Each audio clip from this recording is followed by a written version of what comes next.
Hi friends, ജാൾടെക്സിൻ്റെ ഇംബ്രോയിഡറി പ്രൊഡക്റ്റായ crackle വാർണിഷാണ് ഇവിടെ പരിചയപ്പെടുത്താൻ പോകുന്നത്. പ്രൈമർ അടിച്ച സർഫസിൽ ആദ്യത്തെ കോട്ട് ക്രാക്കിൾ വാർണിഷ് റോളർ ഉപയോഗിച്ച് അപ്ലൈ ചെയ്യുക. ക്രാക്കിൾ എഫക്റ്റിൻ്റെ ബാക്ക്ഗ്രൗണ്ടിൽ കളർ ആവശ്യമുണ്ടെങ്കിൽ ആ കളർ ബേസ് അടിച്ചതിന് ശേഷം ക്രാക്കിൾ വാർണിഷ് അപ്ലൈ ചെയ്യാം. ആദ്യത്തെ കോട്ട് അപ്ലൈ ചെയ്ത് 12 മണിക്കൂറിന് ശേഷം രണ്ടാമത്തെ കോട്ട് ക്രാക്കിൾ വാർണിഷ് അപ്ലൈ ചെയ്യാവുന്നതാണ്.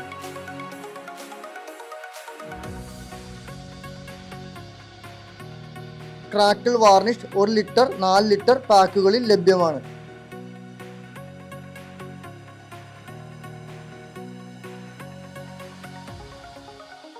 രണ്ടാമത്തെ കോട്ട് ക്രാക്കിൾ വാർണിഷ് അപ്ലൈ ചെയ്ത് 12 മണിക്കൂറിന് ശേഷം സാധാ അക്കറിൽ പുട്ടിയാണ് അപ്ലൈ ചെയ്യാൻ പോകുന്നത്.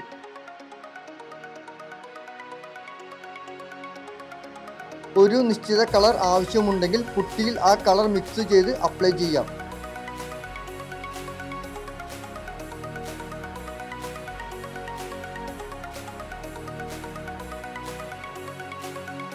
അപ്ലൈ ചെയ്ത പുട്ടി ഉണങ്ങുന്നതിനനുസരിച്ച് ക്രാക്ക് എഫക്റ്റ് ദൃശ്യമാവുന്നതാണ്.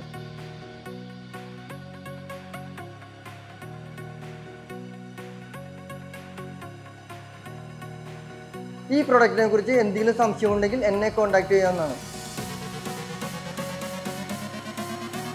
ഇതുപോലുള്ള കൂടുതൽ വീഡിയോകൾക്കായി ജാൾടെക്സ് യൂട്യൂബ് ചാനൽ സബ്സ്ക്രൈബ് ചെയ്യുക.